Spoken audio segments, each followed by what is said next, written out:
Hello बच्चों, क्या आप भी मेरी तरह परेशान हैं? आप अभी अभी उत्तराखंड बोर्ड के जितने भी बच्चे हैं, अभी क्लास 12th का आज बायोलॉजी का पेपर था, तो आप लोग बायोलॉजी का पेपर देके आए हैं और मेरे हाथ में ये रहा पेपर आपका। इस पेपर को मैं कठिन नहीं बोलूंगा, बहुत ज्यादा हार्ड पेपर तो नहीं था, पर मेरे को इस पेपर से फिर भी शिकायत है। और अभी आपके 2-3 बड़े एग्जाम और आने वाले हैं, तो मुझे शिकायत क्यों है, पहले मैं आपको यह समझा देता हूं। मुझे शिकायत इसलिए है उत्तराखंड बोर्ड के इस पैटर्न से, इस पेपर के पैटर्न से, क्योंकि आपने सबसे पहले बच्चों को डाला एक दाना। मैं यही कहूंगा कि आपने सबसे पहले बच्चों को दाना डाला। क्यों दाना डाला? आपने पहले बच्चों को सिलेबस कम करने के नाम पे यह बोला कि बच्चे, इतना ज्यादा सिलेबस बच्चों के लिए ठीक नहीं है, बच्चों के ऊपर बोझ नहीं डालना है, तो बच्चों को थोड़ा सा सिलेबस कम कर दिया जाए। तो आपने थोड़ा नहीं किया। केमिस्ट्री की मैं बात करूं तो आपने 5 से 6 चैप्टर कम कर दिए। तो आपने बच्चों को डाला दाना। जब आपने इतना हार्ड पेपर या इस लेवल का पेपर बनाना ही था, तो बच्चों का सिलेबस कम ही क्यों किया? वो बच्चे पहले ही बोझ में थे, पहले ही बच्चे सारी टेंशनों को झेल रहे थे। आपने उन बच्चों के सर पे ये एक क्या मार दिया? एक हथौड़ा मार दिया। ये बहुत गलत है बच्चों के साथ। और सेम चीज सीबीएसई पैटर्न कर रहा है। सीबीएसई पैटर्न क्या कर रहे हैं? आप जेई एडवांस के क्वेश्चन डाल दे रहे हो एक एकेडमिक लेवल के बच्चे के सर पे। क्या आपको पता है जो बच्चा आज साइंस कर रहा है उसके बाद उसको जेई करना ही करना है? आज जो बच्चा 12th में साइंस लेके बैठा हुआ है, जरूरी नहीं है वो कल को कॉमर्स लेगा, कुछ बच्चे वहां से आर्ट्स लेंगे। आपने उसके सिलेबस में डाल दिया जी जेई एडवांस का क्वेश्चन। बच्चों के साथ करना क्या चाहता है ये बोर्ड, चाहे वो सीबीएसई हो चाहे उत्तराखंड बोर्ड हो? अभी बड़े बड़े एग्जाम बचे हुए हैं। अभी मैथ्स का एग्जाम रह गया है, अभी फिजिक्स का एग्जाम रह गया है, और अभी केमिस्ट्री का एग्जाम रह गया उत्तराखंड बोर्ड के बच्चों का। और सीबीएसई वालों का अभी मैथ्स का, बायोलॉजी का, अभी सिर्फ एक फिजिक्स का ही उनका हुआ है, उसके अलावा जितने भी टफ एग्जाम है वो सारे अभी रह गए हैं। अभी 28 को आने वाले 28 को उनका केमिस्ट्री का एग्जाम भी है। तो पता नहीं वो पेपर कैसे बनने वाला है। तो सीबीएसई या चाहे उत्तराखंड बोर्ड, बच्चों के साथ ऐसा मत करो। अभी सीबीएसई के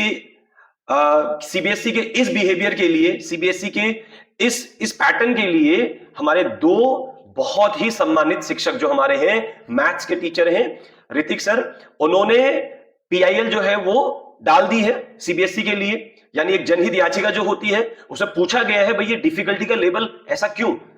मैथ्स 10th क्लास और 12th क्लास फिजिक्स इतने एडवांस लेवल के क्वेश्चंस, ऐसा क्यों? आप बच्चों के साथ करना क्या चाह रहे हैं?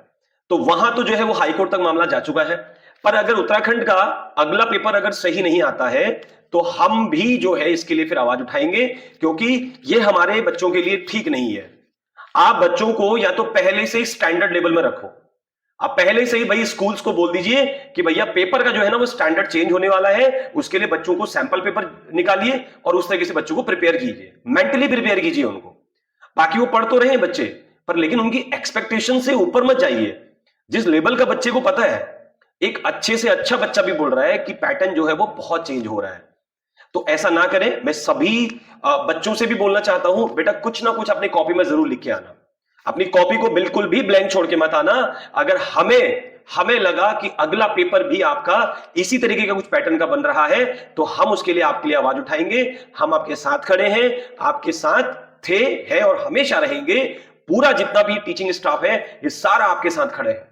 और जितने भी लोग कॉपी चेक करने के लिए जाएंगे, जो मुझे सुन रहे हैं, मेरे सम्मानित मेरे शिक्षकगण, मेरे साथ के जितने भी लोग हैं, वो चाहे उत्तराखंड बोर्ड के टीचर हो या चाहे वो सीबीएसई बोर्ड के टीचर हो, जो भी मुझे सुन रहे हैं, मैं सभी सम्मानित अध्यापकों से और अध्यापिकाओं से यह अनुरोध करता हूं कि सभी बच्चों का ध्यान रखें। ये बच्चे आप ही के हैं, हमारे बच्चे हैं, ये हमारे हमारे ही स्कूलों से गए हुए बच्चे हैं। इनके कॉपियों में थोड़ा सा हाथ ढीला छोड़ें। मैं सभी से मैं अनुरोध कर रहा हूं, मेरा ये सभी से एक अनुरोध है कि सभी अध्यापक बच्चों की कॉपी में एक ढीला हाथ छोड़ें। अगर बच्चे ने रिलेटेड भी कुछ लिखा है तो प्लीज मैं आप सभी टीचरों से रिक्वेस्ट कर रहा हूं, बच्चों को नंबर दे देना। इसलिए दे देना, जो बच्चा 17, 18, 15 में रुक रहा है, ऐसे बच्चों को भी मैं आपसे अनुरोध कर रहा हूं, खींच देना।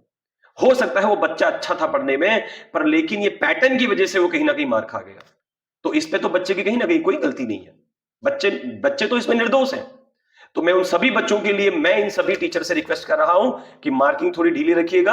अगर काश मैं कहीं कॉपी चेक करने वाला होता या मेरा कहीं पर नंबर आने वाला होता तो मैं जरूर अपने इन हाथों को ढीला रखता। वो इसलिए क्योंकि हर पेरेंट्स की उम्मीद होती है बच्चा, और अगर बच्चा कहीं कम नंबर ला गया, फेल हो गया, तो उन अभिभावकों के, उन पेरेंट्स के कहीं ना कहीं आंखों में एक नमी देखने को मिलती है। तो ऐसा ना करें, और मैं सभी बच्चों से अनुरोध कर रहा हूं, आप बिल्कुल चिंता ना करें। अगर ऐसा ही बिहेवियर अगर उत्तराखंड बोर्ड का भी रहा तो जल्द ही इसके लिए भी आवाज उठाएंगे और हम लोग आगे जाके बात करेंगे। बस मैं आप लोगों से इतना ही कहना चाहता हूं।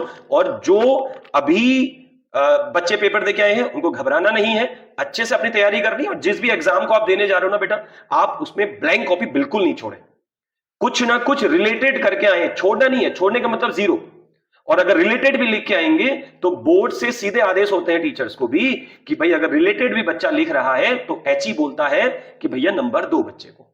ठीक है, तो बी हैप्पी, आपने खुश रहना है, अच्छे से रहिए, स्वस्थ रहिए, मस्त रहिए और अपने एग्जाम्स की तैयारी अच्छे से करते रहिए। Thank you so much.